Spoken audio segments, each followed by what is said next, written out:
6 de la mañana, 25 minutos. Gracias por continuar con nosotros y volvemos con una de las noticias del día, que no es otra que la reforma tributaria. El martes volverá a sesionar el Senado de la República para conciliar los artículos que no fueron aprobados en ambas plenarias. Precisamente saludamos a esta hora a Roy Barreras, presidente del Senado. Bueno, senador, gracias por atendernos, sobre todo teniendo en cuenta la hora en la que terminó esta sesión del Congreso, casi a la medianoche, y también por el requerimiento médico que usted presenta. Bienvenido. Mucho gusto, Rosy, un placer estar con los televidentes, con las familias de Noticias RCN Televisión. A esta hora aquí estamos, trasnochados, pero contentos, cumplimos con el deber y con mucho gusto para compartirles aquello que serán las reglas de juego tributarias de aquí en adelante. Bueno, sí, señor, aquí estamos. Y comienzo preguntándole precisamente cuáles son esos artículos o los principales que entrarán a conciliarse. Bueno, no, la reforma tributaria fue aprobada en su totalidad. Ayer en el Senado terminamos exactamente faltando 2 minutos para las 12 de la noche. Luego reanudamos la sesión para una segunda noticia que no es menor. Aprobamos la conciliación de la ley 418, que es la ley de paz total, de manera que fue un día exitoso. La Cámara aún no termina, le faltan 35 artículos de los 90 y por supuesto solo hasta que la Cámara termine su tarea podremos ver si los artículos son iguales, qué diferencias hay y si hay alguna habrá que conciliar. Así que ese es un asunto que lo sabremos probablemente al final del día de hoy. Pero lo que tiene que ver con el Senado de la República, la tarea está terminada con una reforma para la equidad que le dice a las familias colombianas básicamente dos cosas. El gobierno del presidente Petro, la bancada de gobierno, los partidos de gobierno, a quienes agradezco, han cumplido con el primer propósito. Una reforma para la justicia social, las familias vulnerables, los adultos mayores que no tienen esperanza de una pensión, los jóvenes ninis, las madres cabezas de hogar que no tienen un ingreso vital, saben que necesitábamos estos ingresos para aliviar esa pobreza.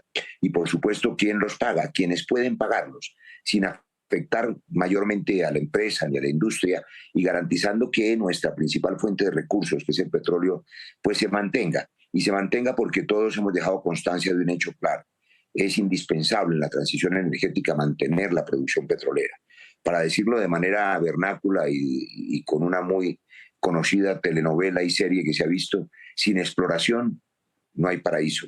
Así que el mandato también de la plenaria del Senado es que hay que continuar con la explotación y exploración de petróleo para poder financiar la transición energética. Dos temas interesantes. Logramos aprobar el impuesto saludable, los impuestos a la comida chatarra, que no afectarán a canasta familiar. Se excluyó de ellas el pan, la leche, el bocadillo, las obleas, el yogur. Nada de eso, ni el pan, ni la arepa del desayunito.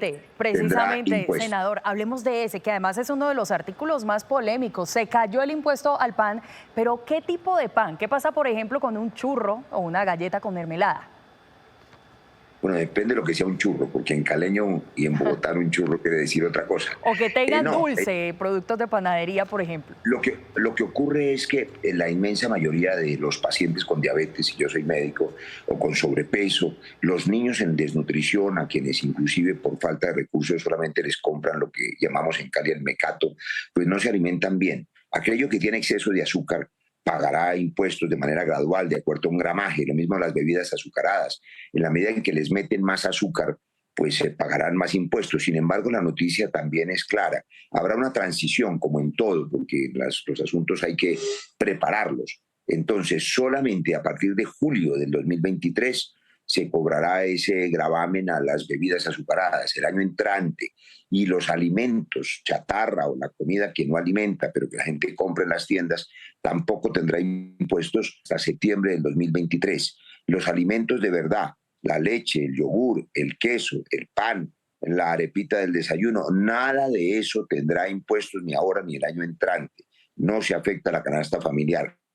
En el Senado sí perdimos una batalla, quienes creemos en que era necesario separar la iglesia y el Estado, que es el impuesto a los negocios de las iglesias, sí, y no a las iglesias. Sí, ayer dije yo, antes de entrar precisamente, senador, perdón, lo interrumpo, en ese otro tema, hablemos del que estábamos mencionando, eso que le interesa a muchos colombianos, porque por ejemplo, una taza de chocolate presente en el desayuno de prácticamente todos los colombianos, ¿cómo queda? ¿Sí o Bueno, no? ojalá Respóndame fuera. con sí o no a estas No, siguientes no, preguntas. no tiene impuesto, no tiene Ok, impuesto, pero debo decirle que ojalá estuviera en el desayuno de todos los colombianos. Es que hay 2 millones de colombianos que comen una sola vez al día y claro. hay 4 millones de personas en estado de desnutrición. En Colombia hay miseria, en Colombia hay hambre y por supuesto no todos tienen acceso al chocolatico con queso. Ojalá lo tuvieran, pero ni el chocolate, ni el queso, ni el huevo, ni la arepa del desayuno, nada de eso tienen, tendrá impuestos y tampoco el pan. Lo tienen los plásticos contaminan el agua, los mares y por supuesto los plásticos de un solo uso pagarán impuestos. Y a Claro. veces se confundió a la gente, se le mintió diciendo que como hay un mínimo impuesto para el plástico que envuelve algunos productos, entonces era el producto alimenticio el que tenía el impuesto. No, no era Sí, ese, era el plástico. claro. Sigamos, senador, con el sí o no. Por ejemplo, se viene la Navidad. ¿Qué pasará con la natilla? ¿Sí o no? Nada, nada, que Nada. ojalá haya cada hogar colombiano, eso no tiene impuesto ni lo tendrá. Ok, el quesillo y cuajadas, Ni el quesillo, ni la cuajada, ni el buñuelo, ni el ni la yogur. oblea, ni el bocadillo, ni el yogur, ni el kumis, nada de eso tendrá impuesto. Perfecto. Bueno, otro de los artículos más complejos, senadores, de la reforma es, ya lo venía usted mencionando, el impuesto a los hidrocarburos. ¿Cómo quedó la sobretasa y cómo quedó la deducibilidad de las regalías?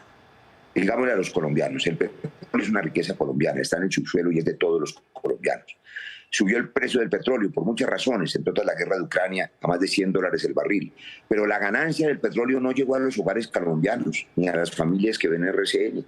No, la ganancia llegó a las grandes petroleras que se ganaron exagerado dinero, mientras los colombianos tenían pobreza después de la pandemia. Y no era culpa de ellos, subió el petróleo, bendito sea que subió el precio de lo que tenemos.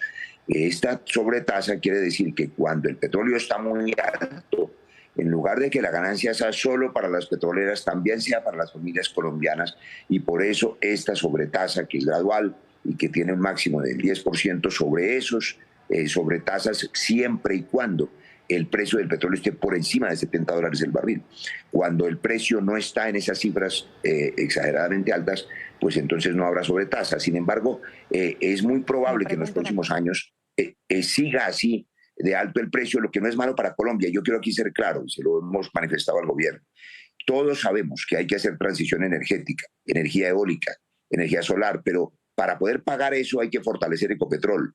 Lo que tenemos los colombianos debajo de la tierra, que vale mucho dinero, es petróleo, y eso hay que sacarlo, extraerlo y venderlo. Si no hay exploración, pues no hay hallazgo. Si no hay hallazgo, no hay impuestos. Por eso quiero repetir, sin exploración no hay paraíso. ¿Cuál es el paraíso? Una energía alternativa, vehículos eléctricos, dejar de contaminar el planeta.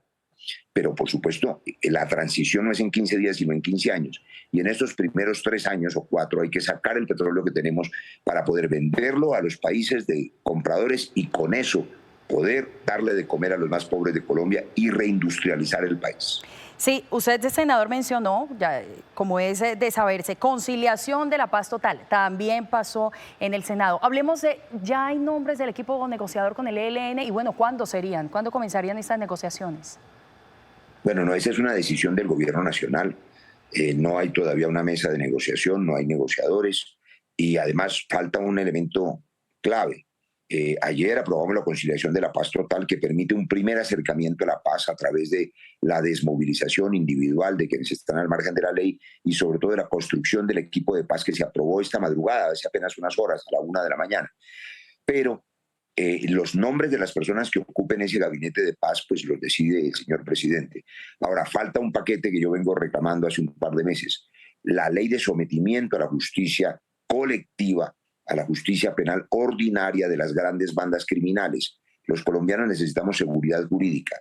Bienvenido la paz total, la oferta de que se desarmen los violentos, pero a cambio de que los colombianos tengamos la certeza de que se desarticulan las organizaciones criminales que matan por dinero, las organizaciones sangrientas del narcotráfico.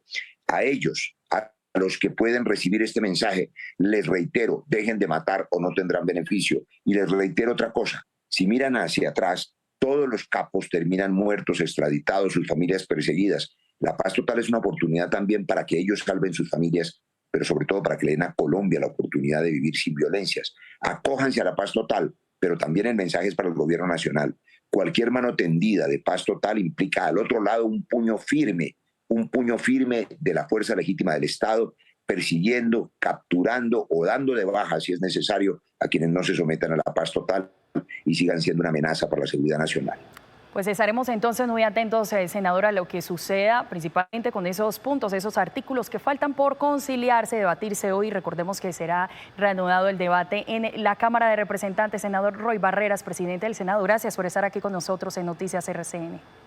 Con mucho gusto. Feliz día para todos y para todas. Feliz fin de semana el próximo puente. Que descansen tranquilos. Bueno, muchísimas gracias. Ya tenemos las 6 de la mañana, 36 minutos.